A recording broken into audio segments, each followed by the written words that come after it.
আমার বাপ যেদিন মারা যায়, বাপের মৃতদেহ সামনে ধুয়ে সবলি আমি প্রশ্ন, আমার বাপ যার কাছ থেকে টাকা ধার নিছে বা যাই যাই টাকা পায় সবলি আমার কাছে জানাবেন, আমি সবলি ঋণ শোধ করে দেবো। এই কথা শোনার সাথে সাথে আমার বোন হাত ঝাঁকিতে বলো, ভাই তুই সুদ করবো কেঙ্গা করে? তুই তো আজ 5 বছর ধরে চাকরি নাই, বেকার থাকে এতগুলো টাকা তুই কেঙ্গা করে শোধ করবো? মূলক আমি আস্তে আস্তে অভয় দিয়ে কোনো চিন্তা করিস না বোন, বাপের সব ঋণ আমি শোধ করে দেবো, 1 টাকাও ব্যাংকে থমো না।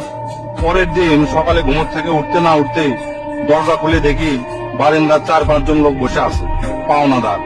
দেখে আমার গাও ঘামে উঠলো। অকেরে কি কমো, আমার মুখের ভাষা আসলো না। রাতটা ঠিক মতো পার হবার দেয়নি, আসে হাজির।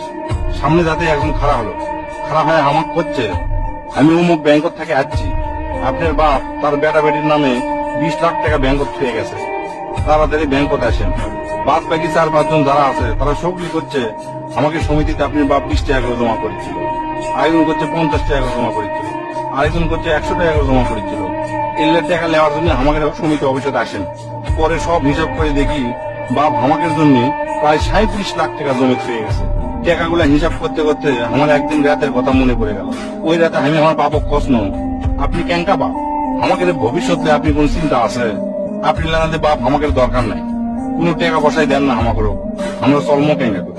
বাপ তখন মুস্তি হাসে বসলো, আমি আমার সাধ্য মতো চেষ্টা করেছি, সময় হলে সব বুঝতে পারবো। সেদিন ওই বাপের মুস্তি হাসে আমি বুঝতে পারিনি, সেই দিন রাত ঠিকই আছে, কিন্তু বাপটা আমার নাই।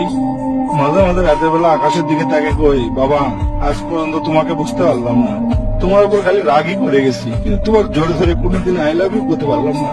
আজ বুঝিচ্ছি কৃষক তুমি 1 শার্ট করে 3 বছর পার করেছিলা, কৃষক তুমি 1 স্যান্ডেল 32 বার সেলাই করেছিলা, তোমার কাছে ক্ষমা চাওয়ার সময়টাও দিলা না।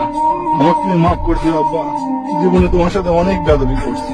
তার কয়েকদিন পর খুঁজলে দেখি আমার বাপ কারো কাছে 1 টাকাও বাকি করেনি, 1 টাকাও ঋণ করেনি, বরঞ্চ অনেক মানুষের টাকা ধার দিছে, তারা এসে দিয়ে গেছে।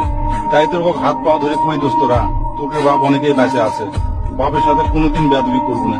বাপ যে কি ভালোবাসে এখন বুঝবো না, পরে